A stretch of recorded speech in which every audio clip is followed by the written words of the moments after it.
Assalamualaikum warahmatullahi wabarakatuh dan salam sejahtera. Seperti biasa, saya akan mulakan video ini dengan meminta tuan-tuan dan puan-puan untuk subscribe channel YouTube Dr. Amran untuk memberi saya ruang dan peluang untuk meluahkan pandangan, berkongsi pengalaman tentang situasi politik di negara kita pada hari ini. Dan di kesempatan ini, saya ingin mengucapkan salam Al-Hijrah 1442 hijrah kepada seluruh umat Islam sama ada di negara kita dan juga di luar negara. Dalam video kali ini, saya akan sekali lagi mengupas mengenai kesan pendakwaan ke atas Lim Guan Eng yang melibatkan kes terong dengan 3 pertuduhan.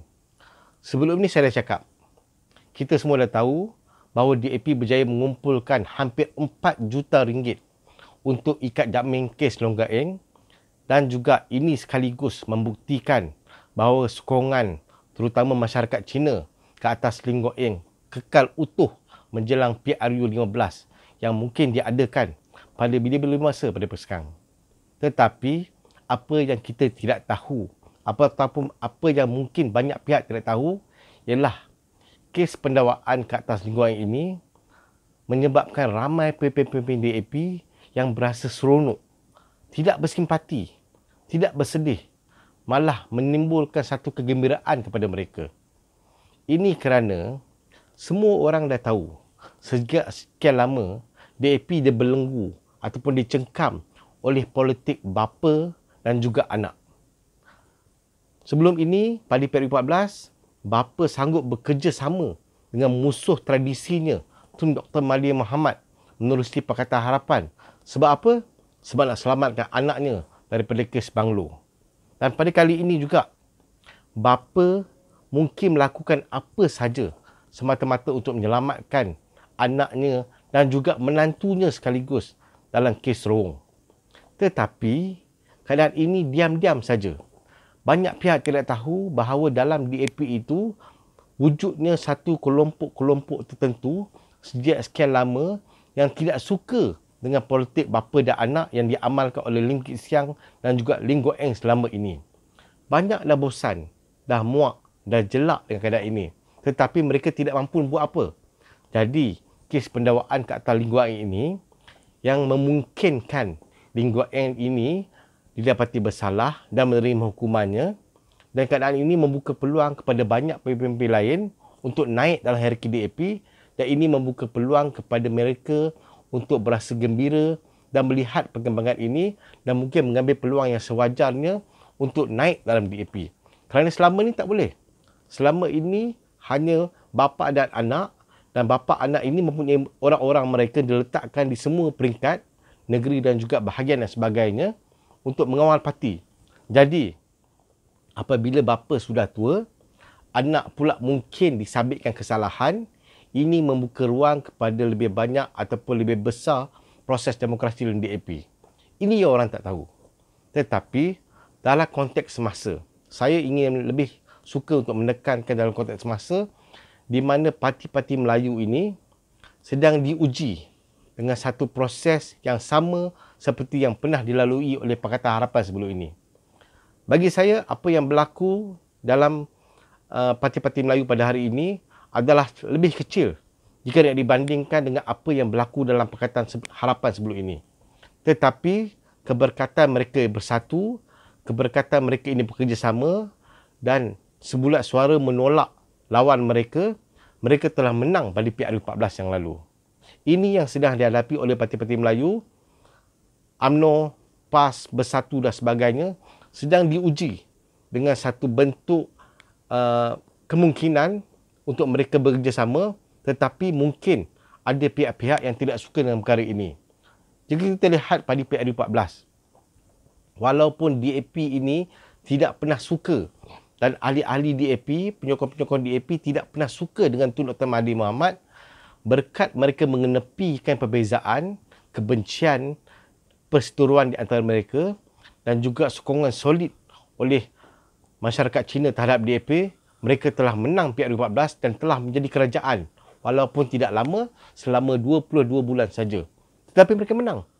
Mereka menang pada PRU 14 dan mereka membuktikan bahawa kerjasama dan juga sikap untuk mengenepikan politik kebencian ini telah membuahkan hasil. Dan hari ini kita dengar macam-macam cerita yang sebenarnya bendanya kecil. Sebab apa? Sebab satu, kita wajib bersatu demi bangsa, demi agama dan demi negara kita. Itu yang pasti. Dan kedua, kononnya pergolakan di antara UMNO dan Bersatu ini sangat besar. Dan media-media portal-portal yang cenderung kepada pembangkang serta memainkan isu ini secara besar-besaran untuk menunjukkan bahawa wujudnya pergolakan, pergaduhan dalam Muafakat Nasional, Perikatan Nasional dan sebagainya. Tetapi apa yang berlaku ataupun asas kepada penyatuan ini adalah mereka sebenarnya daripada parti yang sama. Seperti yang saya katakan dalam video sebelum ini. Bersatu itu datang daripada mana? Daripada UMNO. Dan UMNO hari ini mungkin terguris hati dengan apa yang dikatakan oleh Bersatu terhadap UMNO sebelum ini. Tetapi mereka ini mempunyai DNA yang sama. Sedangkan dalam Pakatan Harapan sebelum ini, ia seolah-olah sesuatu yang mustahil untuk berlaku. Di mana DAP mencaci, mencerca, maki, hamun, kutuk Tun Dr. Mahathir selama berdekad-dekad lamanya. Dan kita semua dah tahu, open secret, bahawa Tun Dr. Mahathir Mohamad dengan Datuk Seri Anwar Ibrahim tak boleh bersama. Tetapi mereka bersatu, mereka bersama, mereka bekerjasama, ketepikan kebencian yang lalu dan mereka berjaya memenangi PRU14 dengan jayanya walaupun menjadi kerajaan selama 22 bulan saja. Hari ini, kita berdepan dengan situasi yang sama. Muafakat Nasional, Perikatan Nasional berdepan dengan situasi yang sama.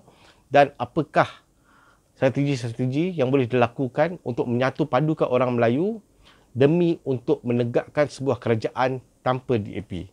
Itu yang paling penting dan saya pasti. Sebenarnya saya yakin bahawa pemimpin-pemimpin Melayu yang ada dalam semua parti-parti ini akan bekerjasama ataupun setidak-tidaknya mencari jalan untuk bekerjasama dan menepikan api-api kebencian yang mungkin wujud dalam sebelum ini, yang mungkin menyebabkan mereka tidak mampu untuk bersatu sebelum ini dan mereka menuju PRU15 yang mungkin diadakan dalam masa beberapa bulan yang akan datang dengan kesepaduan untuk kita mewujudkan sebuah kerajaan bermajoritikan Melayu Islam. Ada juga kaum lain, tapi minoriti.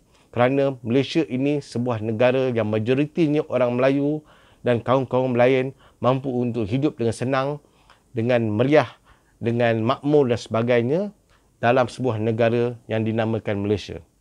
Jadi saya harap apa yang sedang berlaku hari ini adalah satu yang ujian yang kecil untuk semua parti-parti Melayu dan kita bersatu untuk kita orang-orang Melayu bersatu untuk kita mengundi parti yang akan membela nasib bangsa kita, agama kita dan juga seterusnya membangun negara kita.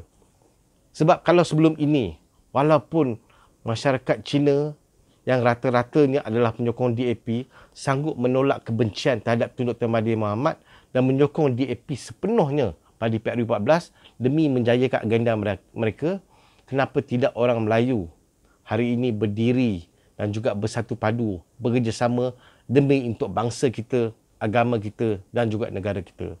Jadi saya harap tuan-tuan dan puan-puan tidak terlalu risau, tidak termakan daya-daya yang disebarkan oleh portal-portal yang berita yang cenderung bangkang ini. Semata-mata saya tahu, saya juga dalam beberapa portal pembangkang sebelum ini, saya tahu agenda mereka hari ini adalah untuk menunjukkan ketidakyakinan masyarakat terhadap kerajaan bermajoriti Melayu Islam yang di dalamnya ada Bersatu, ada UMNO, ada PAS dan juga beberapa parti lain yang mungkin bukan Melayu, tetapi kita haruslah teguh dan bersatu mengenepikan segala apa jua perbezaan semata-mata untuk kita mewujudkan sebuah kerajaan yang bermajoriti Melayu Islam dan juga stabil selepas PRU15 akan datang. Jadi saya harap tuan-tuan tidak perlu terpedaya, terus istiqamah, terus bersatu, terus menanam iltizam dalam diri kita untuk kita mengundi parti yang mewakili bangsa kita dan juga berpotensi untuk membangun negara ini terutama di ketika negara berdepan dengan krisis COVID-19 yang begitu dahsyat sekali. InsyaAllah, saya akan terus mempromosikan kerajaan tanpa DAP dan saya minta tuan-tuan semua terus istiqamah bersama saya semata-mata untuk kita selamatkan bangsa kita, kerana dengan adanya DAP dalam kerajaan, negara ini tidak akan stabil, orang-orang Melayu akan rasa gelisah, mudah gulana seperti yang kita alami selama 22 bulan di bawah pemerintahan Pakatan Harapan. Jadi tuan-tuan, saya harap kita semua akan terus bersatu padu. Jangan terpedaya dengan media-media ataupun berita-berita yang cuba untuk menjurangkan ataupun melebarkan perbezaan antara kita. Tetapi kita terus faham bahawa ujian yang dihadapi oleh Parti-Parti Melayu ini, oleh UMNO, PAS dan juga Bersatu pada masa ini adalah ujian yang sangat kecil jika dibandingkan dengan apa yang terjadi dalam Pakatan Harapan yang saya ada di dalamnya sebelum ini. Jadi tuan-tuan, saya harap kita terus berazam dan juga bekerja keras untuk memastikan kerajaan majoriti Melayu Islam ini akan menang pada PRU15 akan datang. Sekian, saya ucap terima kasih kepada semua yang menonton video saya. InsyaAllah, saya akan muncul lagi dan agenda saya tetap akan sama, iaitu mempromosikan kerajaan tanpa DAP dan insyaAllah kita akan menang pada PRU15 akan datang. Sekian, terima kasih. Assalamualaikum warahmatullahi wabarakatuh.